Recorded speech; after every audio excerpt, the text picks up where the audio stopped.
అల్లరి నరేష్ గారు కామెడీ సినిమాలతో పాటు సీరియస్ సినిమాలు కూడా చేయగలని చెప్పేసి 'నాంది' సినిమా అయితే నిరూపించుకున్నారు. 'నాంది' సినిమా ఎంత ఇంపాక్ట్ క్రియేట్ చేసిందో మనందరికీ తెలిసిందే.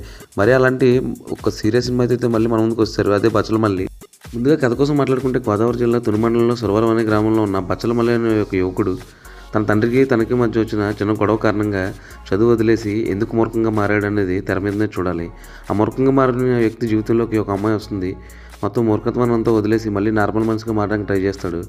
అలా నార్మల్ మనిషిగా మారిన వ్యక్తి తిరిగి మళ్ళీ మూర్ఖత్వంగా మారడానికి గల కారణాలు ఏంటి, అమ్మాయిని పెళ్లి చేసుకున్నాడా లేదా అనేది సింపుల్గా కథ అని చెప్పుకోవచ్చు.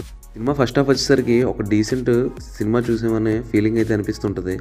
బట్ సెకండ్ హాఫ్ వచ్చేసరికి నెమ్మదిగా సినిమా చిత్రీకరణ అయితే నెమ్మదిస్తూ ఉంటుంది. సీన్స్ అయితే చాలా స్లోగా సాగుతూ ఉంటాయి. మనకైతే కొంచెం బోరింగ్గా కూడా అనిపిస్తుంది అక్కడక్కడ.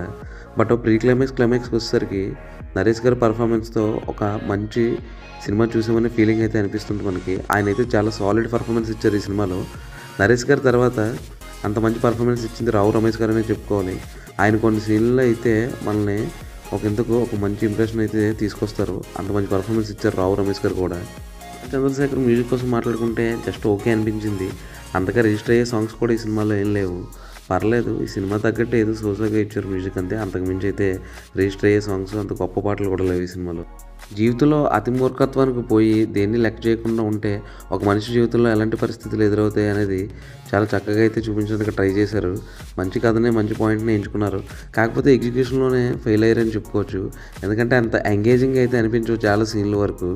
కొన్ని సీన్లు అయితే మాత్రం ఎంగేజింగ్గానే నడిపించారు. అక్కడ మనకు ఓకే అనిపిస్తుంది. బట్ సినిమా మొత్తం అలాగే ఎంగేజింగ్గా ఉండుంటే ఓ రేంజ్ రిజల్ట్ అయితే ఉండేది ఈ సినిమాకి. నాకైతే ఈ సినిమా చూసిన తర్వాత ఒక అబవ్ యావరేజ్ సినిమా చూసానని అనిపించింది. అది కూడా ఎందుకంటే ఓన్లీ అల్లరి నరేష్ గారి పర్ఫార్మెన్స్ కోసం అయితే ఈ సినిమా చూడొచ్చు. ఆయన ఒక్కడే ఈ సినిమాని లాక్కొచ్చాడని చెప్పుకోవచ్చు. అంతకు మించి ఈ సినిమాలో అంత గొప్పగా ఏం లేదు. ఈ సినిమా చూస్తే కనుక మీరేం ఫీల్ అవుతున్నారో కామెంట్ అయితే చేసింది. మళ్ళీ ఇలాంటి అప్డేట్స్ కోసం సబ్స్క్రైబ్ చేసుకోండి.